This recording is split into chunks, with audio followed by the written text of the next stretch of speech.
Good afternoon, everyone. So welcome to our very first research reflection and practices guest lecture for the year. Today we have a very interesting topic. It's on cross-border online retail export, current status and potential for Sri Lanka by three very eminent figures in the field, Dr. Prasad Mahindaratna, Sir Rajindra Rohitha, and Mr. Sasindu Viraj. So I would like to introduce these three speakers, and I would like to start with Dr. Prasad Mahindaratna. Thank you very much, Indika, and welcome you all for this presentation. Something I think something new for you as well as something new to country as well. Actually, this presentation is based on a study we have done. We means actually the group of online retail exporters. The handful of people got together in 2022 because the industry faced in the Sri Lanka faces severe blow by increasing of postal charges by 400%. So that it's a big blow. So that there were a lot of dialogues and many buzz in the Facebook and other social media platforms, so that we discuss few people and we decided to make a representation to the presidential secretary. So that for that we have to make a report. For that we have done this study, the cross-border online retail exports. Actually, that we got the support from one of the experts in this field in Sri Lanka, Dr. Prasad Mahindaratna, to our group. So that we have produced that report with that study, and we forwarded that submitted to the Presidential Secretary and also the Central Bank of Sri Lanka. And the Central Bank of Sri Lanka, Dr. Nandalal Veerasinghe, actually we had a discussion with Dr. Nandalal Veerasinghe as his senior people about 1 hour about this report and the situation, but there were no action taken. But some of the group members felt that we have spent a useless time. But I didn't think that, Dr. Prasad didn't think that. We know that one day this study we can carry forward for the betterment of this industry in Sri Lanka. So based on that study, actually we made this presentation so that now we can invite Dr. Prasad Mahindaratna to present his part about the global situation of the e-commerce and this online retail export industry, and also some aspects of Sri Lanka, how it is going on now. Dr. Prasad, the floor is for you now. Okay, thank you. And good evening to you all. And at the outset, let me extend my gratitude to SEPA for inviting me for this session. And particularly Mr. Rohitha, he invited me. And of course, this actually we have been working on this particular topic for a long period of time. And as he explained, there's output of this thing, that particular report. And of course, it's very important to take this thing forward. And still, some of the things what we found in that the report or the constraints has been solved. And even the forthcoming act, right now we are discussing about the forthcoming act on the online use of online platforms, the social media and all these things. So that's how these things going to affect on this the particular topic, e-business, going to be very interesting and going to be a very hot topic in times to come. So that in the particular the presentation, of course, here I'm going to give you very brief insight about the e-business prospect and way forward. How we should carry forward to get the maximum out of this e-business, particularly Sri Lanka right now in a very severe economic crisis. So that e-business is going to be a very promising and prospective area if we capitalize this thing and if we make use of this thing properly. So that at the outset, I would like to present some statistics about the e-commerce industry in the world. And of course, it's a $1 trillion business. According to the statistics, the international e-commerce revenue in year 2030 has been over 6 trillion. Right? The world GDP is about $105 trillion. So that is somewhere in 6%, 5 to 6% is from this e-commerce the activity. So that it's a substantial, or it's a very important area. And in year 2024, it has been predicted that it will further improve, and it will be nearly 7 trillions in 2024, and even 2026 is going to be even 8 trillion US dollar the business. So that there you could see that the growth rate is very high in this e-commerce sector. And when it comes to the digital buyers who got involved in this business activity, particularly digital buyers, is about 2.64 billion the worldwide. That's mean it is 1/3 of the global population already are the digital the buyers. So that is a very significant, and it's a very important the sector. And as far as the countries are concerned, the China leading the way, and they have the strongest e-commerce market, followed by USA, UK, and the Japan.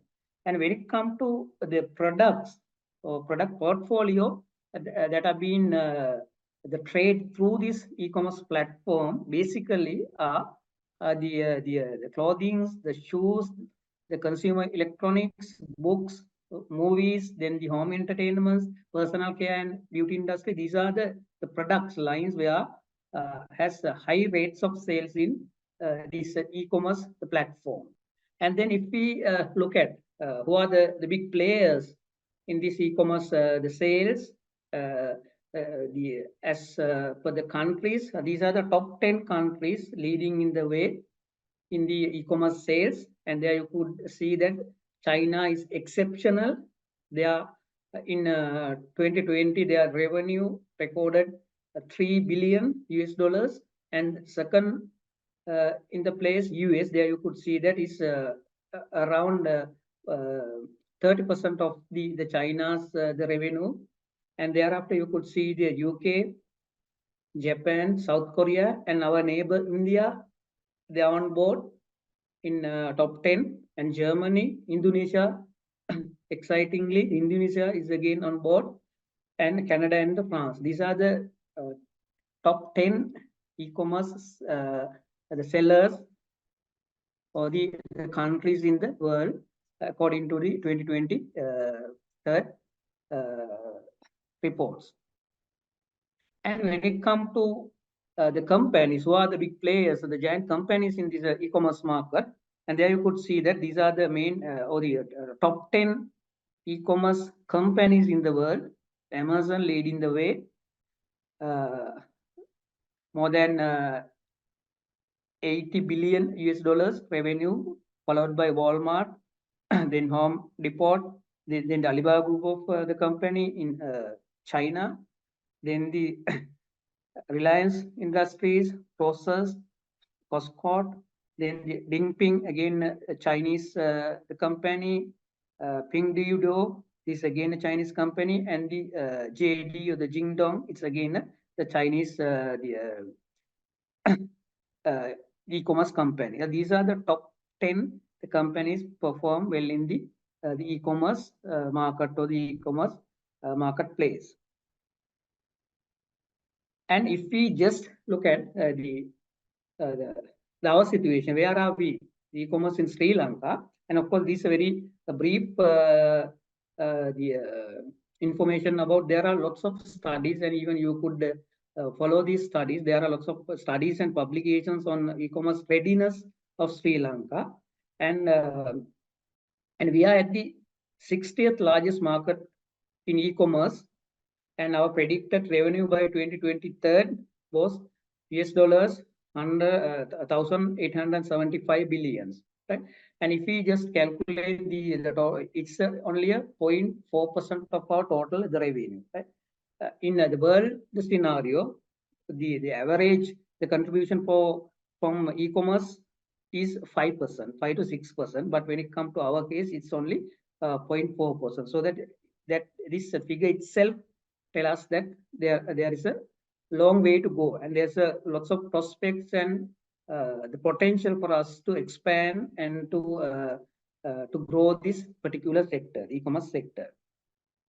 And but interestingly, we do have a very high growth rate, annual growth rate, good, the healthy annual growth rate of this e-commerce, about 8%. That is, it's a good sign for us to keep some promises about from this e-commerce the sector to the Sri Lankan economy. And then when it comes to the product, the portfolio, what are the things being traded through these e-commerce platforms? Basically, electronics, about 40%, and then the hobby and leisure products again 23%, the fashion products 18.5%, then the furniture and the homeware products 11, groceries 8.1, care products 7.7, and DIY or do-it-yourself sort of a products about 7%. These the product portfolio or the product categories are being traded through this e-commerce in Sri Lankan context right now. Right, and before moving into the further, I just want to introduce some the basic concept in this discussion or in this the topic, some terminologies, and there we use this thing e-business. Actually, e-business is the umbrella term. It's the big picture of this topic. E-business uses the digital technology, specifically the internet, to conduct various business activities, the processes. That is the very the plain definition of the e-business. But when it comes to these are the different components being we can identify it in e-business. That's going to be online sales or the e-commerce, digital marketing, then the customer relationship management, supply chain management, electronic data interchange, then the digital communication, content management, then the data analytics and business intelligence, then the mobile commerce, or we call m-commerce, the social media entertainment, then the cloud computing, online customer support, digital advertising, search engine optimization, e-learning and training, legal and regulatory compliances, then the collaboration of remote work, feedback and review. These are the different components in the e-business, e-business ecosystem. Right? These how these things get involved in the e-business, the activity. And when it comes to e-commerce, actually e-commerce is a subset of e-business, or the electronic commerce is a subset of e-business. And it is basically the online trading, online buying and selling of goods and services. That is the e-commerce. And the values what we referred or what we discussed are related to the e-commerce, the value of e-commerce. And then with the time, this has been evolved, or this has been gone to another level. There we call it a m-commerce, the mobile commerce, because now we know that the use of computers are not really prominent or not really popular. Now people are using mobile phone for their the activity. So now the most popular thing is the m-commerce. Now we have gone to a next level. M-commerce, the mobile commerce, refers to buying and selling of goods and services using mobile devices, such as that may be a mobile phone, a smartphone, or a tablet. Now it has been gone to the level of m-commerce. And even not that, even within the mobile devices or the smartphone, now even we have gone to another very specific area, that is where we call social commerce. That is the commerce refers to the integration of social media and the e-commerce. How this social media and e-commerce link together in doing the business, particularly that may be Facebook or the WhatsApp or the WeChat or the TikTok. These are the different social media platform being used predominantly in doing the e-commerce activities or online buying and selling activities. Right. And again, when it happened to do with e-business, so what are the ways and means in which we can do this e-business? Of course, there are different forms of e-business. For instance, the business to business. The one business will do a business with another business, B2B business between the companies. And again, there can be B2C business, that is business to consumers. Simply speaking, the company selling some products to product or service to general public, the business to consumer, and then the consumer to consumer. It's very interesting in this the e-business, the network. There we could see the consumer will do trading with the consumer. So transaction between the people. They are not established businesses, the individuals. They do trading with some other the people. So another the consumer. That is that one we call C to C the business. And then B to G, that is business to government, transaction between the companies and the government. They again use this e-business, the platform. And then consumer to business, again very interesting. Consumers sell some products or service to the companies. Right? It's a very unique thing. It's a very interesting thing, and perform where the consumers can sell products to the company who usually sell them back. That is again, for instance, the business outsourcing, that sort of a thing could be facilitated through this the form of e-business. So these are the basically the main types or the main forms of e-businesses we can find or we can perform in the market. Right. With that very big background, if you look at our readiness to e-business, how to what extent we are ready, what extent Sri Lanka is ready to exploit or to capitalize this e-business opportunity, and where are we right now? And if we just look at some statistics, this ICT usage in 2023, and of course, I'm using this word ICT. Actually, the ICT is the lifeblood of e-business. Without ICT, of course, we cannot talk about e-business. E-business is basically rely on the ICT. So that to what extent we are using the ICT, or to what extent we are facilitating the ICT development in the country, will have a direct impact on e-business, the promotion. So that if we take the ICT usage statistics in Sri Lanka in 2023, fixed telephone line the connection about 13%, and if we take the mobile subscription is surprising, is 165%. It is keep on the increase in this percentage. This percentage over the years. Now it is 165%. Right? One person using more than one subscription. And then when it comes to household computer usage, now it is somewhere around 23%. And they are again with the promotion of the mobile phone and the mobile internet. Now there is a trend of decreasing trend of using the computers. For instance, household computers. Right? Still, the rate is 23%. And internet users is again interesting, 66% internet users, and bulk of them, or the majority of them, are the mobile internet users. Right. And then the social media users, it's about 33%, and the TV viewers about 73%. These are the very basic statistics related to ICT usage in Sri Lankan the context. There you could see that the mobile phone and the internet usage has been increased over the period, particularly after the COVID-19. These figures has changed a lot.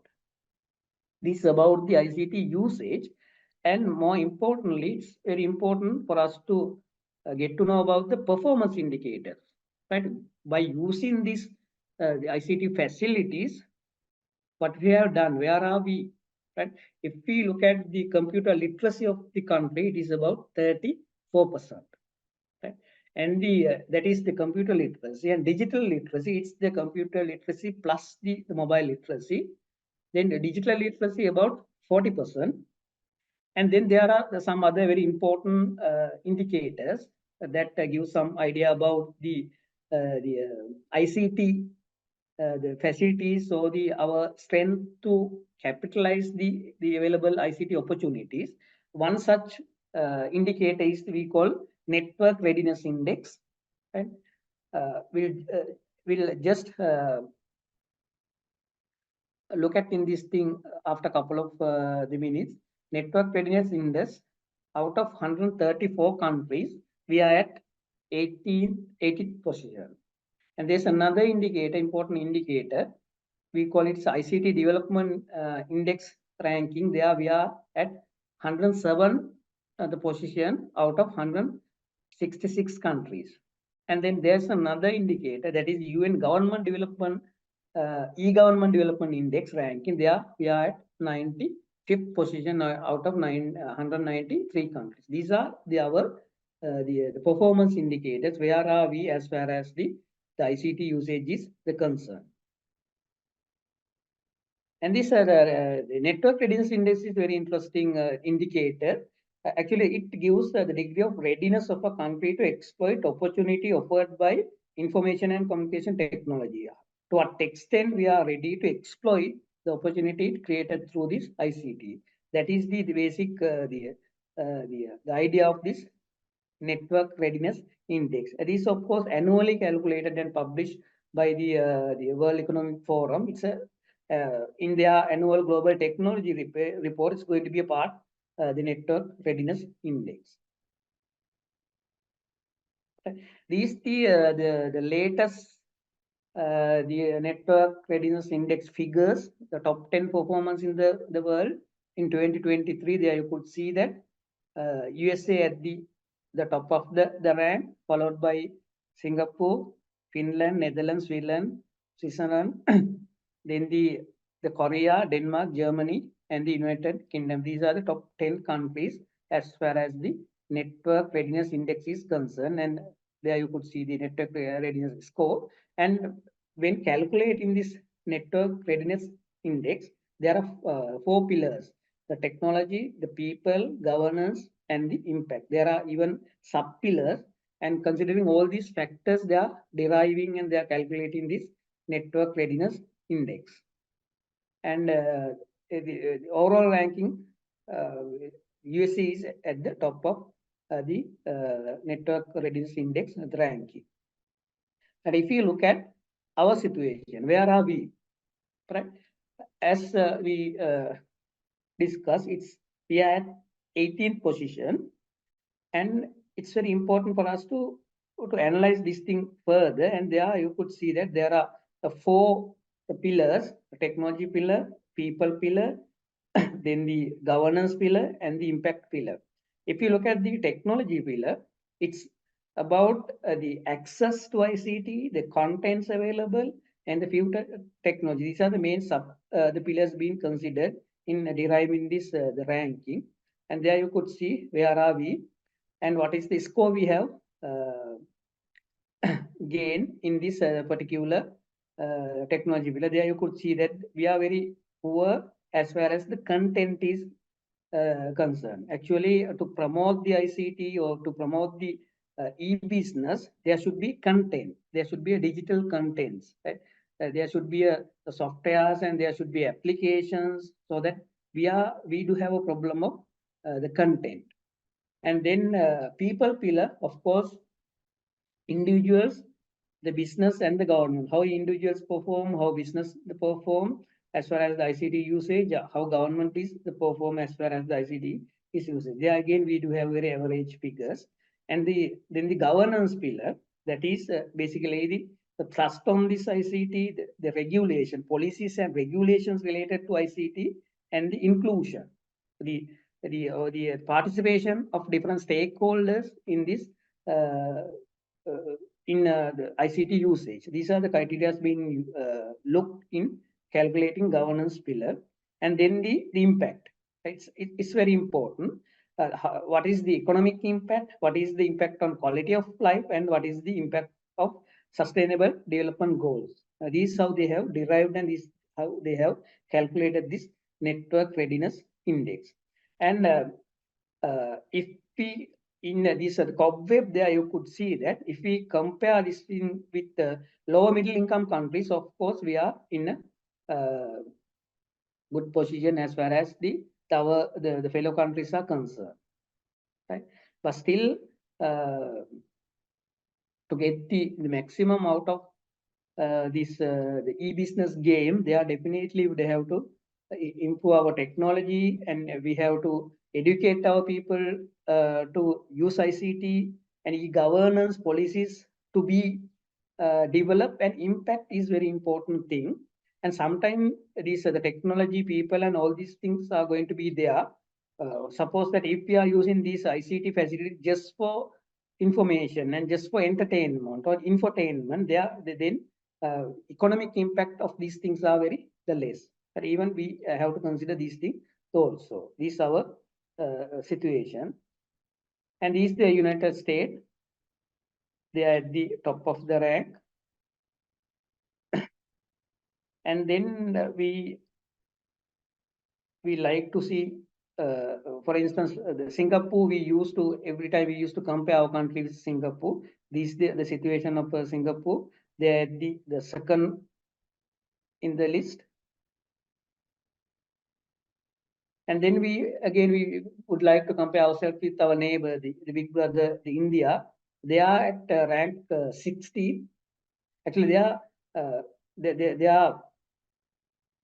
they upgrade to enhance the position very quickly, very frequently, and they are at the rank number 60. And the China, it's again interesting example. They are at rank number 20, and there you could see that they are the figures. This the network readiness index is one very important the assessment tool. There we can get an idea about if you have to make impact out of this to make economic impact to the to improve the quality of life and to increase the sustainable development contribution, then how we have to manipulate, how we have to change the other aspects. It's very important thing. And again, there's another interesting report done by EDB with the patronage of the Commonwealth, e-commerce readiness assessment report in Sri Lanka, published in March 2020. Of course, that on the onset of the COVID, and they are the conclusion is that out of 5 levels, they have concluded that citizen readiness is at level 2, business readiness again is at level 2. Then ICT infrastructure and accessibility at level 3, logistic and delivery at level 2, and the policy and regulations at level 3. This is again a good report and good assessment about our the present status. So our readiness to get the maximum out of the ICT or the e-business activities. And then if you have to promote ICT, as I mentioned, ICT is the lifeblood of this e-commerce or the business, so that there we have to promote the ICT. If you have to promote the ICT, what we have to do? Actually, there are basic 2 components we have to look after. First one is the ICT policy. ICT policies provide directions and performance measurement to the ICT activity. It's a very vital and very important thing. The country should have ICT policy for the ICT vision, mission, the goals and strategic the plan for ICT. The ICT policy facilitate the ICT, the activities, regulate the ICT activities, and even the educate the people about the ICT activities. Those things will cover under this ICT, the policy. And then equally important to have ICT infrastructure, the comprehensive set of physical and virtual components that support the development, deployment, management, and use of ICT, so that it's again a very vital thing to improve, to enhance the ICT infrastructure, right? ICT policy and ICT infrastructure. These are the main prerequisites. So these are the main areas to be looked after, to be nurtured, to be developed if we are to promote ICT and thereby to promote e-commerce or e-business in the country. And then ICT policy, of course, is the outline the government strategic approach and framework for the development, deployment, and regulation of ICT activities in a broader context. And in ICT, the policy, these are the things to be included, and these are the typical things going to be there in ICT policy. The vision and goal, infrastructure development, digital inclusion, e-government, cybersecurity, the legal and regulatory framework, ICT research and development. Interestingly, very importantly, in our country, very few the research or the handful of research are being conducted related to ICT usage or the adaptation. And then education and skill development, the electronic development and innovation, then the open data initiatives, the international collaborations, telecommunication, spectrum management, then the ICT accessibility, the disaster recovery and business continuity, the digital content development, very important, and then the environmental sustainability, the ICT governance, and the consumer protection. These are the areas to be covered in the ICT, the policy framework in a broader way. And then when it comes to ICT infrastructure, when we are analyzing the ICT infrastructure, there are three very important components or three major components to be look after. The first one is we call availability, that is the ICT coverage in basic. The second thing we call accessibility, that is the even though the coverage is there, whether we can access this thing. Do we have the tools and equipment to access this thing? What is the reception? What is the signals what we got? That is basically the accessibility. And sometimes availability will be there, but accessibility will not be there. So sometimes availability will be there, the accessibility will be there. Then there's another problem, affordability. Whether we can afford this thing, the cost of service or the cost of equipment or the tools and equipment. For instance, mobile handset. If it is expensive, even though the facility is available, even though it is accessible, it is not affordable to the public, to the people. So that when we analyzing IP structure, so when we are developing ICT infrastructure, there we have to look after all these three components. We have to make them available, we have to make them accessible, and we have to make them affordable. Then only we can say that we do have a good ICT infrastructure in the country. And then again, particularly when it comes to ICT accessibility, there is the concept called ICT access rainbow. There are different components in ICT access rainbow. The access to service, the governance of the policy, the literacy and social facilitation, then the service and access provision, and the content and services. These are the access to the ICT services. And then there should be access to appliances, the tools or the devices, software tools and the devices. This access to appliances, and then access to infrastructure, that is the basic carriage facilities. So the ISP providers, internet providers, that sort of a thing. So these are the things to be looked after in improving the accessibility for ICT development. Right. So that these are actually the very the broader the view of this the ICT promotion within the country. So that if we are to promote e-business, definitely we have to promote the ICT. So that developing ICT, in conclusion, we can say that developing the comprehensive ICT policy framework. Of course, we do have couple of such policy framework, but still not in a sort of a implementable stage. Even we are it's going back and forth, and we are changing this thing over the period of time, and there is no solid ICT policy framework for our country. And right now we are discussing about the bill related to the social media and all these things. Those things again going to be a part of this ICT policy framework. So that developing the solid or the comprehensive ICT policy framework is paramount important if we are to promote e-business. And then the other thing is the developing the ICT infrastructure, as I discussed. The accessibility, the availability, accessibility, and affordability. We have to ensure this thing. Then only we can promote the ICT usage and thereby the e-business and the e-commerce. Right. These actually these the very brief things I just want to share with you regarding the e-business and ICT, the situation of the country. And if you do have any questions, and if you do have any queries, of course, we can discuss it during the discussion period. And so that, thank you, and is the end of my presentation. Thank you very much, Dr. Prasad, for your broader reflection on this e-commerce and the required facilities to develop this online cross-border retail exports industry in Sri Lanka. I'm just going to present the present situation of the cross-border online retail export industry and potential and problems in Sri Lanka. But I will skip some of the slides because Dr. Prasad has already presented some of the facts and information, and also the time constraint because I have to skip some of the things. Yeah, we see what is cross-border online retail exports. It's unlike ordinary exporting. Cross-border e-commerce can be defined as buying and selling between different countries via third-party platforms. We will discuss what are those platforms, and it is cheaper and more accessible.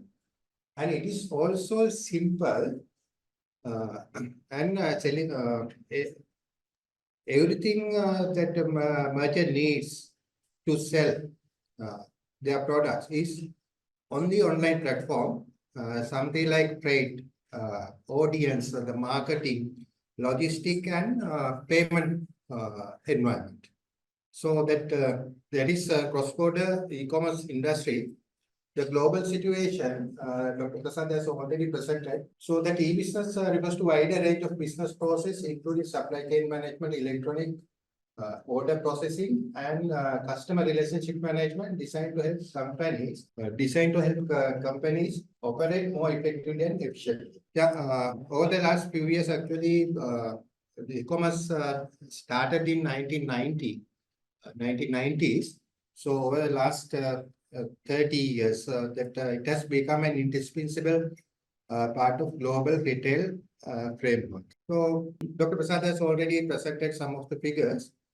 These figures are from Statista, one of the the database we are using in this industry. So the compound annual growth rate is computed at 14.7% from 2020 to 2027. And also, importantly, according to a Statista, in 2021, retail e-commerce sale amounted to approximately US dollars 4.9 trillion worldwide. And this will be grown to trillion 7.4. It's a huge amount by 50% growth over the next 4 years in 2025. So another 2 years more. But according to Dr. Prasad's latest statistics, this target has been exceeded already. So that we talk about the platforms, online platforms. Actually, there are many online platforms mentioned. That what are the most important platforms to Sri Lanka for the export, retail export? The one is Amazon. Second one is eBay. Then Alibaba Holding Group. And there's another one called HC. Okay, so that Dr. Prasad has mentioned several categories, B2B and B2C, like that. Actually, Amazon is B2C, generally we categorize. eBay is also B2C, business to consumers. Alibaba Group Holding Limited, they have many sub-companies in that group. But there's one platform is it is Alibaba, and other one is AliExpress. Actually, we purchase retail. We are doing the retail purchasing from AliExpress. Most of the Chinese products. Alibaba is actually B2B. business to business. Okay. So that there are some Sri Lankan companies listed in Alibaba. There are some, not much, but there are some Sri Lankan companies are listed in Alibaba. So Etsy is actually for the traditional, artisans. Etsy platform, and it is also generally categorized as C2C, consumer to consumer, and also sometimes it is mentioned as P2P, producer to producer, because if you take the arts and crafts, so craft supplies, the tools and raw materials are also selling this Etsy. So this is important, and at the moment, Sri Lankan sellers can access to sell their products in eBay basically, and other one is Amazon. Etsy, it was available for Sri Lankan sellers sometimes back, but they stopped that facility to Sri Lanka because their payment gateway is changed. Etsy payment gateway, that facility is not available now for Sri Lankan sellers. So these are some of the leading platforms in the worldwide. So that also that to do the e-commerce business, there should be efficient payment platforms, payment environment. The number one in the world is PayPal. PayPal, the problem is that Sri Lankan can, the pay by the PayPal to buy something, but inward remittance are not allowed in PayPal, so that we can't use PayPal. This is a big obstacle in Sri Lanka retail export industry. The reason they are giving, because I think last 10-15 years, many people tried. Even the central bank has tried, and some ministers at that time they tried. They were not successful. The reason given by PayPal is that Sri Lankan economy is too small for them to operate. Okay? That is the reason they are giving. Okay? Maybe that's one reason. There are some other reasons. Our fiscal and financial regulations are not ready. The central bank. And there are some other things that fear of money laundering, those kind of things might be affected this one. So that available platforms for Sri Lanka at the moment is Payoneer, that facility was given in 2021. Okay.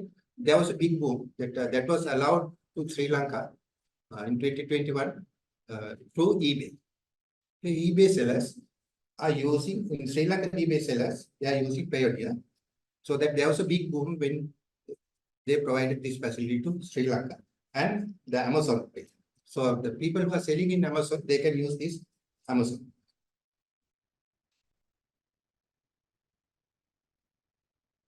So Amazon is the dominant platform so their market cap is 1.6 trillion market cap in 2022 and 2021 it is 1.63. No, it is actually 1.36. Sorry for that mistake. That when you calculate that one, it is about year over year. They have 74% growth. After,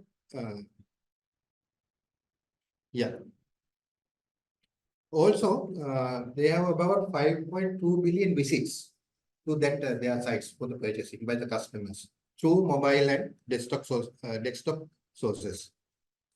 So this is their net revenue, about $125 billion net revenue, that is profit component. eBay, this is the most important platform for Sri Lanka at the moment. 2021, it is 1.7 billion visits per month. So then they managed to generate $3 billion in first quarter 2021.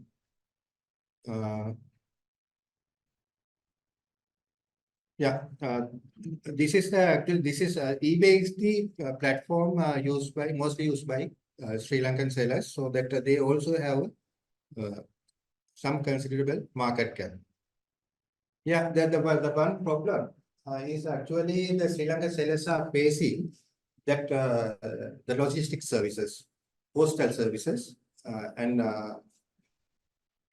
courier services, so that many Sri Lankan sellers are victim of inefficient postal handling because if something went wrong, something is going wrong. So, but eBay tend to suspend the Sri Lankan sellers. There are some other reasons also. We'll discuss that one. This is actually their sales volume, gross merchandise volume. This is what I said about the Alibaba Holding Group. They have many affiliated companies. Taobao is the local Chinese one. Original one. It's only selling in China. Then Alibaba Cloud, email. The AliExpress is the worldwide retail one. And this Kaineo is the logistic, the courier service, actually, the postal service. Alibaba is the B2B platform, leading platform. So these are actually, these figures are 10, top 10 e-commerce companies ranked by revenue. That Amazon is the number one, then JD, Alibaba, and eBay is at number 9. Okay, something's interesting that how our neighbors fare this industry. India, actually, they had a program. Many cross-border businesses have undergone fast-paced digital transformation, and also they had a program called Make in India. It's not Made in India; it is Make in India. They named. Okay? So that through this program, actually, the over 73% of Indian sellers are eyeing United States as their planned cross-border trade expansion. There's a big boom. And the government also set the target 400 million trade within a single year. So that India is doing very well. Not only their internal market, domestic market, their cross-border selling also have a fast-paced growth. But they are also trying this US market, but the US market competition is very high. Thailand also has the program that 14% growth in 2018, reaching 102 million. And now I think it is 20% growth annually. And they also have a program, the promotion program, the industrial promotion program, Thailand 4.0. And other one, actually, I selected this Vietnam. Vietnam also doing, that perform very well in the growth of this e-commerce industry. But if you take Bangladesh and other countries, Bangladesh actually is something below than Sri Lanka. Okay. Sri Lanka has already noted cross-border e-commerce retail trade long back. There are some companies involved in and some individuals are also involved in this retail export industry. If you categorize them, we can categorize them small and medium scale companies. There are re-exporters, individual sellers with their own customers, the direct exporters, selling through own websites. They are also direct exporters. Sellers on international platform, direct exporters. Actually, direct exporters means they are selling Sri Lankan products, made in Sri Lanka products. Okay? There's another resellers, group of resellers. We call them drop shippers. Okay? Drop shippers. Drop shipping means that suppose that I want to become a drop shipper, what I do, I will, that list the item in eBay, that one item selling AliExpress. The item listed in AliExpress, I also list in my account in eBay. So then customer, when US customer buys that one, okay, I get the money, then I pay AliExpress directly sent to US customer, drop shipping. Okay, so this was actually very popular in Sri Lanka from 2021. Okay, actually we were second only to Morocco in number of drop shippers, but thereafter eBay has imposed a lot of restrictions on this, okay, because of some of the scams done by Sri Lankans and also some Chinese sellers. So eBay restricted. So now it is nearly impossible to do drop shipping for the Sri Lankans from China to US. So that I know that some people have earned more than $10,000 per month, their revenue from drop shipping. So they all vanished now. But Morocco is free. They don't have such restrictions from eBay. Okay? So that that only option we have is now the direct export. So that other thing is category 3 to 6. Okay. Individual sellers with their own customers, selling through own websites, sellers on international platforms like the eBay sellers, Sri Lankan eBay sellers, and drop shippers. We don't know how many people are there.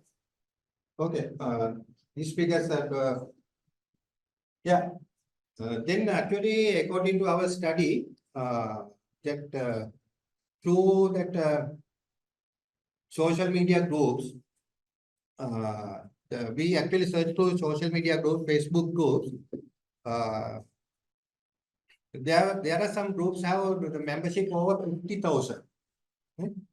50,000 in some groups, so that we can guesstimate that the number of retail exporters in Sri Lanka in between 10,000 to 50,000. This is guesstimate, okay? Then nobody knows the actual number. So then IT readiness actually, yeah, then actually we did a problem analysis. I think you can see this one. This problem analysis actually we have done very quickly with a few people. This is not a completed one, not a completed one. So that the problem is industry downfall, our retail export industry in Sri Lanka. So that we try to find out the root causes. Okay? So that one is that government policies, absence of government policies and absence of government attention, and then so because of that sellers leaving industry, then the logistic facilities, especially the postal department, because small products, the postal department is the lifeline. Okay, so that the postal department has a lot of inefficiencies, therefore increasing high cost for Sri Lanka Post. So there are a huge annual loss, about 7 billion loss in postal department. So they want to increase again, so that extremely high postal charges, so that then we are less competitive in the market. So that is one problem. So then the quality of the products. Okay? The sellers, that lack of awareness on the quality of the products. So then the market conditions, lack of awareness on market conditions, the cost of raw materials. So there's another one, the scammers. Okay, scammers. Scammers. Internet scammers. There are a lot of scammers in this market. So, Virat product may problem ठीक explain करो तो बिल्कुल. मैं බොහොම ස්තුතියි මට ආරාධනා කිරීම ගැන සාකච්ඡාවට සම්බන්ධ වෙන්න කියලා. ඒකම මේ මට තමගේ ආයතනයේ තියෙච්ච රාජකාරී කටයුතුත් එක්ක ෆිසිකලි ඔතෙන්ට එන්න බැරුණත් මම කොහොම හරි වෙලාවක් හොයාගත්ත ඔතුමාලත් එක්ක සම්බන්ධ වෙන්න. කාල වේලාව ගැටලුවක් තියෙන නිසා වෙනවා මේ කේස් බයි කේස් පැහැදිලි නොකර මේ මම සාරාංශ වශයෙන් කියන්න. දැන් ડોક્ટર ප්‍රසාද්ගේ සහ රෝහිතගේ කතාවෙන් කියපු දේවල් එක්ක මට විශේෂයෙන්ම මෙතනදී මතක් කරන්න ඕන අවධානය යොමු කරන්න ඕන කරුණු කීපයක් තියෙනවා. දැනට දැන් අපි මේ e-commerce platform ප්‍රධාන වශයෙන් හතරක් ගැන මෙතනදී සඳහන් වුණා. Amazon, Etsy, eBay සහ Alibaba. Alibaba group යටතේ දැනට ලංකාවේ සෙලස්ලා සැලකිය යුතු ප්‍රමාණයක් B2B platform එක යටතේ සේල් කරනවා. එක මාදිලියක් e-commerce වල. Amazon සහ eBay කියන platform දෙක ගත්තාම ඒ platform දෙක ඇත්තටම මේ B2C සහ B2B කියන දෙවර්ගයම නියෝජනය කරනවා. විශේෂයෙන්ම Amazon web මේ platform එකේ B2B තියෙනවා, B2C තියෙනවා. ලංකාවේ ඉන්න ව්‍යාපාරිකයන්ගේ කොටසක් B2B කියන මේ ව්‍යාපාරික මොඩල් එක පාවිච්චි කරලා Amazon තුල ව්‍යාපාර කටයුතු කරනවා. Amazon මේ අනිත් ඔය අපි දැන් සඳහන් කරපු platform හතර අතරින් Amazon විශේෂිත වෙනවා.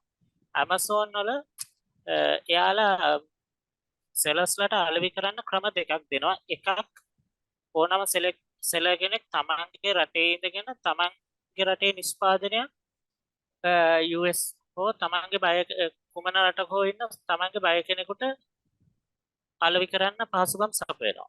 ඒ එක්කම Amazon වල විශේෂිත දෙයක් තියෙනවා. Amazon warehouse facility. එතනදී කරන්නේ අපි අපේ තියෙන නිෂ්පාදන Amazon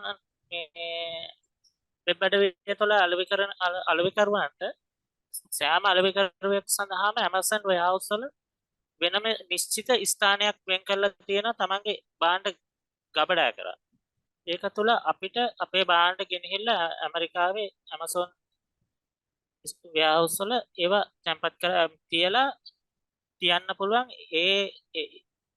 එහෙම තියෙන නිෂ්පාදන ගණන්කරුවා මිලදී ගත්තට පස්සේ ඒක තැපැල් කිරීම, හැසිරවීම සහ මුදල් අය කිරීම ආදී සියලු කටයුතු Amazon විසින් සිදු කරනවා. ඒ Amazon වල තියෙන ව්‍යාපාරයේ එක් මාදිලියක්. අනිත් මාදිලිය සාමාන්‍ය e-commerce retail sale වල තියෙන විදියටම අපි product එකක් list කරනවා. US හෝ කැනඩා කිසියම් රටක බය කෙනෙක් මිලදී ගන්නවා. අපි මෙහි ඉඳලා ship කරලා යවන ක්‍රමවේදය. එතකොට ඒකත් එක්කම මේ drop shipping ගැන කියනකොට Amazon වල දැනට නීත්‍යානුකූලව දීලා තියෙනවා drop shipping කරන්න. Amazon Chinese හෝ වෙනත් රටක නිෂ්පාදනයක් මගේ warehouse එකේ තියෙනට ගෙනහැල්ලා Amazon warehouse එකට ගෙනහැල්ලා එතන තියාගෙන එතන ගබඩා කරලා අලෙවි කරනවා නම් Amazon එක නීත්‍යානුකූලයි කියලා පිළිගන්නවා සහ ඒ අලෙවි කරන්න අවශ්‍ය සියලු පහසුකම් ලබා දෙනවා. හැබැයි අපි අර රෝහිත කිව්වා වගේ AliExpress එකේ තියෙන item එකක් අපි list කරලා වෙනත් රටකට drop shipping මාදිලියට කරන්න Amazon allow කරන්නේ නැහැ. eBay එකේදී එයාලගේ warehouse නැහැ. ඒ නිසාවෙන් එයාලා drop shipping වලට පහසුකම් සපයන්නේ නැහැ. Etsy platform එක තියෙන්නේ එයා මේ තනික මේ Etsy කියන platform එකේ අලෙවි කරන්නේ නිර්මාණකරුවන්ගේ නිර්මාණ handcraft ඒ වගේ නිර්මාණ ඒවත් මේ drop shipping මාදිලියවත් සඳහා අවසර ලැබෙන්නේ නැහැ. ඔය platform හතර ගැන කෙටියෙන් තව පොඩි පැහැදිලි කිරීමක් කරනකොට. එතකොට දැන් ඒකෙදි මම Viraj, Oh. what Viraj has explained in Amazon, if you are selling, there are two types. One is that if you use the Amazon warehouse, that is actually called fulfilled by Amazon, FBA mode. And if seller directly sending, it is called FBM, fulfilled by merchants. So, මේ ප්‍රසාද් ස්කෑමර්ස් ගැන පොඩ්ඩක් කියනවද? අපිට මේ විරාජ් ඔව් ස්කෑමර්ස් ගැන ඔව් මම ස්කැමර්ස්ලා ගැන සහ මට ෂිපින් ගැන පොඩි දේවල් දෙකක් කියන්න තියෙනවා.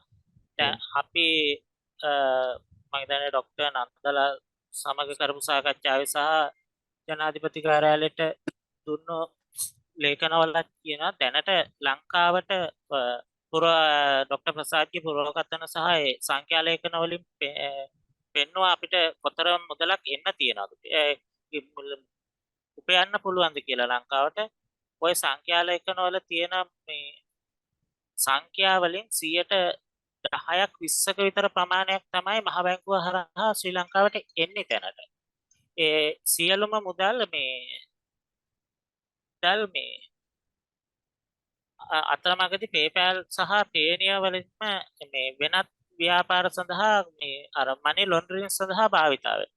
ලංකාවේ ඒක මොනිටර් කිරීම සඳහා හෝ ඒක වැළැක්වීම සඳහා දැනට නීති නැහැ. ඒ තිබෙන නීති ප්‍රමාණවත් නැහැ. ඒ සඳහා තාක්ෂණයත් මේ ICT එක තුල මම දකින තරමට ප්‍රමාණවත් මදි තිබෙන තාක්ෂණය. ඒ වගේම බයිනරි ට්‍රේඩින් වලට යනවද? ඔව් බයිනරි ට්‍රේඩින් වලට සහ ක්‍රිප්ටෝ කරන්සි වලට මාරු වෙනවා. ඒ වගේම දැන් නව මහ බැංකුව අධිපතිතුමාට ඔය concept එකක් ගෙනල්ලා ඔය ඒ ලංකාවට එන ඩොලර් පිටට යන එක නැවැත්වීම සඳහා මේ ලංකාවට ආනයන කරනකොට බැංකු සහරහා LC ඕපන් කරලා යන ක්‍රමවේදයක් හඳුන්වලා දුන්නා.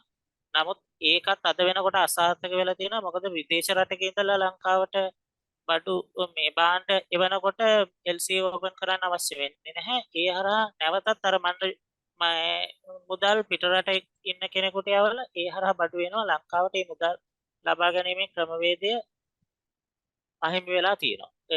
ඒ එක පැත්තක් ස්කැමර්ස්ලා. අනෙක් ස්කැමර්ස්ලාගේ තියෙන ලොකුම ගැටලුව ඒක රජයේ පැත්තට සහ ලංකාවේ ආර්ථිකයට විදේශ විනිමය උපයා ගන්න තියෙන බාධකයේ තමයි ස්කැමර්ස්ලා නිසා මේ මම කිව්වේ. දෙවෙනි කාරණාව තමයි ස්කැමර්ස්ලා නිසා ඊ-කොමර්ස් ඉන්ඩස්ට්‍රි එකට වෙලා තියෙන හානි. ලංකාවේ සහ ලෝකේ සියලුම රටවල් වල මේක ක්‍රියාත්මක වෙනවා. නමුත් ලංකාවේ ඒක ප්‍රමාණය ටිකක් මේ වැඩි. ඔය ඩ්‍රොප් shipping eBay නතර කරන්න ලංකාවට විශේෂයෙන්ම නීති පනවන්න හේතුවක් වුණේ ප්‍රධාන වශයෙන්ම ලංකාවේ භාණ්ඩ ලිස්ට් කරනවා ඊට පස්සේ යවන්නේ නැතුව ඉන්නවා සහ ඒ යවන භාණ්ඩය සහ ලිස්ට් කරලා තියෙන භාණ්ඩය අතර ගැටලු පවතිනවා. ඒ වගේ අවස්ථාවකදී මැදිහත් වීමට තියෙන නීති රීති සහ මේ අලෙවිකරුවන් පාලනය කිරීමට ඒ යාලව මොනිටර් කරන්න ලංකාව තුළ නීති ප්‍රමාණවත් නැහැ. තියෙනවා සමහර ඇතැම් අවස්ථාවලදී නීති තියෙනවා. නීති තිබුණත් ඒවා ක්‍රියාත්මක කරන ආයතන සහ නිලධාරීන් ඒ සඳහා සූදානම් වෙලා නැහැ. ලංකාවේ තියෙන ලොකුම ගැටලුව ඊ-කොමර්ස් වලට ડોક્ટર ප්‍රසාද් වගේ අවශ්‍ය නීති වලින් 75ක් පමණ දැනට ආවරණය වෙලා තියෙනවා මගේ දැක්මේ හැටියට. නමුත් ඒ නීති වලින් ඒ නීති රීති ක්‍රියාත්මක කරන්න ආයතන නැහැ සහ ඒවට අවශ්‍ය නිලධාරීන් සහ ඒ තාක්ෂණීය උපකරණ ඒ දේවල් නැහැ. ඒ නිසාවෙන් නීති පොත්වලට පමණක් සීමා වෙලා තියෙනවා. ස්කැමර්ස්ලා ගැන තියෙන ගැටලුව ඕක. ඊළඟට රොයිතාට එක්ස්ප්ලেইন කරන්න තියනවාද මම කියපු එකේ? ඔව් අපි ඊළඟ එකට යන ටයිම් එක මදි හින්දා. හරි. ඔව් ඒකව ප්‍රධානම ගැටලුව තමයි දැන් Amazon සහ eBay ව්‍යාපාරය ලංකාව තුළ නිලවෙත වෙන අයගෙන් C2C කියන ක්‍රමවේදය භාවිතා කරන පිරිස ඉතාම විශාලයි. ඔය කියපු සංඛ්‍යා ලේඛන වලින් 75ක විතර පිරිසක් ඉන්නේ මේ C2C කියන කයි. ඒ C2C මේ අලෙවිකරුවන්ට තියෙන ප්‍රධානම ගැටලුව තමයි ඒගොල්ලෝ පොඩි භාණ්ඩයක් තව එයාගේ බයට අලෙවි කිරීම තමයි කරන්නේ. එතකොට අපි දැනට පාවිච්චි කරන්නේ සහ ලාභදායකම සහ ප්‍රායෝගිකව භාවිතා කරන්න පුළුවන් මේ ප්‍රවාහන මාධ්‍ය විදියට තියෙන්නේ ශ්‍රී ලංකා තැපැල් විතරයි. අනිත් ඒවා ඒ මිලත් එක්ක ව්‍යාපාර කරන්න අපිට සමාන්තරව තියෙන ඉන්දියාව සහ බංග්ලාදේශය වගේ තරඟකරුවන් එක්ක මිල තරඟයේදී අපිට නැත්තම් ගැටලුවක් තියෙනවා. ඒකත් එක්ක ශ්‍රී ලංකා තැපැල තුළ එය රජයේ දෙපාර්තමේන්තුවක් වීම සහ එහි නීති රීති සහ නිලධාරී ක්‍රියාකලාපයේ තියෙන ක්‍රියාකාරකම් එක්ක අද වෙනකොට ශ්‍රී ලංකා තැපෑලෙන් යවන පාර්සල් වලින් 20%ක් 30ක් අස්ථානගත වෙන ගැටලුවක් ප්‍රායෝගිකව මේ තියෙනවා. ඒ තත්ත්වයන් එක්ක මේ ලංකාවේ මේ අලෙවිකරුවන්ට විශාල ගැටලුවක් තියෙනවා තමන්ගේ නිෂ්පාදන තමන්ගේ ගැනුම්කරුවා වෙත ප්‍රවාහනය කිරීම. ඒක තමයි මේ ඉන්ඩස්ට්‍රි එකේ මම දකින ප්‍රායෝගික තත්ත්වයේ තියෙන ලොකුම ගැටලුව. මිල වැඩි කිරීමට සාපේක්ෂව සර්විස් එකේ ක්වොලිටි එක අප්ඩේට් වෙන්නේ නැහැ. ඒක තුළ ලොකු ප්‍රශ්නයක් තියෙනවා. අපි ප්‍රධාන වශයෙන්ම මේ ඉන්ඩස්ට්‍රි එකක් විදිහට මේක හඳුනගෙන දියුණු කරනවා නම් අපේට ශ්‍රී ලංකා තැපැල් හෝ ඊට සමාන ඉකොනොමි shipping කම්පැනි එකක් හෝ ඒ shipping සර්විස් එකක් තියෙන්න ඕන මේ ඉන්ඩස්ට්‍රි එක දියුණු කරන්න. මොකද චයිනා අලිබබා සහ අලිඑක්ස්ප්‍රස් පටන් ගන්නකොට ඒගොල්ලන්ගේ අරබෙක්ස් කියන shipping සර්විස් එක එයාලා ඒකත් එක්ක දියුණු කරනවා. ලංකාවට එහෙම තත්ත්වයක් නැහැ. ඒක ලොකු ගැටලුවක් ලංකාවේ ඉන්න සෙලර්ස්ලට අලෙවි කරන්න. ඔය ගැටලු ටික නිසාවෙන් තමයි අනිත් එක තමයි අපේ ලංකාවේ ඉන්න අලෙවිකරුවන්ගේ විශාල පිරිසකට මේ ඔන්ලයින් මේ ප්ලැට්ෆෝම් ගැන සහ ඒකේ තියෙන නීති රීති ගැන අවබෝධයක් නැහැ. Facebook සහ සෝෂල් මීඩියා භාවිතා කරලා ඒ ලැබෙන සීමිත දැනුම තුළින් තමයි අලෙවි කටයුතු කරන්නේ. ඒ අයට ඒක සඳහා නිසි පුහුණුවක් ලබා දෙන්න ඇකඩමික් ලෙවල් එකකින් එහෙම ආයතනයක් පිහිටවීම හෝ එවැනි ක්‍රමවේදයක් මේ තුල අනිවාර්යයෙන්ම නිර්මාණය වෙන්න ඕන. අපි අර ડોક્ટર ප්‍රසාද් කියන නිශ්චිත ඉලක්ක වෙත ළඟා වෙනවා නම් මට මගේ කතාව තුල මේ ප්‍රොබ්ලම්ස් 3 එක තුල ප්‍රධාන වශයෙන් මම හිතන්නේ ගොනු කරලා තියෙන කාරණා ටික ඕක කාල වේලාවත් එක්ක මම කෙටියෙන් පැහැදිලි කරා. Oh, okay, thank you, Viraj. Okay, Thank so you. the solution is suggested actually that we came to this objective tree opposed to the problem tree we have derived. Here actually the improvement of postal services, then the policy, the sector development plan, so then digital entrepreneurship development and the market development. Then one important thing is ethical business against the scammers. Those are the things actually we have come out in our study to suggest that. So that this one, the problem tree, actually, if someone wants to do this study, then we have to go through this comprehensive problem tree. I think that is the way we have to do. Okay, this is actually one thing that the annual growth rate, the total e-commerce value in US in 2021, it is about 6.5 trillion. Okay, and retail trade value is 870, and it is growth at 14% because I am talking about US. US is the main market for us, followed by Europe for this export retail export industry, online retail export industry. So that one thing that here, if Sri Lanka can capture 0.1% of US market with this growth, okay, Sri Lanka can earn more than $1 billion per annum. Okay, but this is not easy given the infrastructure, the policy environment, and the facilities, and the skills and knowledge of our retailers, and how we can get the retailers and the newcomers to the industry. So there are a lot of factors, and also this Dr. Prasad explained very well that ICT development necessary. So with everything is with the policy, then we can go for this minimum 1 billion. According to some of our analysis, actually we can go up to 3 billion by 2022 if we actually organize this industry. This is the main message actually we want to give. And also it is one thing that it's a solution for dollar crisis, one solution for the dollar crisis and also the employment. Rather than people are, our youth are waiting at three-wheel parks with the three-wheeler. So if we can go for this kind of industry, so then they can have some foreign currency and some sizable income and also the dignified life. So these are the important things. So that if we can develop this industry, that if somebody pays attention to this industry, to the policymakers, so that there's a huge opportunity for this industry. So, yeah. Yeah, Lisa. Yeah. Okay, conclusion. This is the conclusion. E-commerce retail trade still at infant stage. For me, it is infant stage. Industry can benefit many rural producers and open for export market for their products. Rural producers, small scale producers.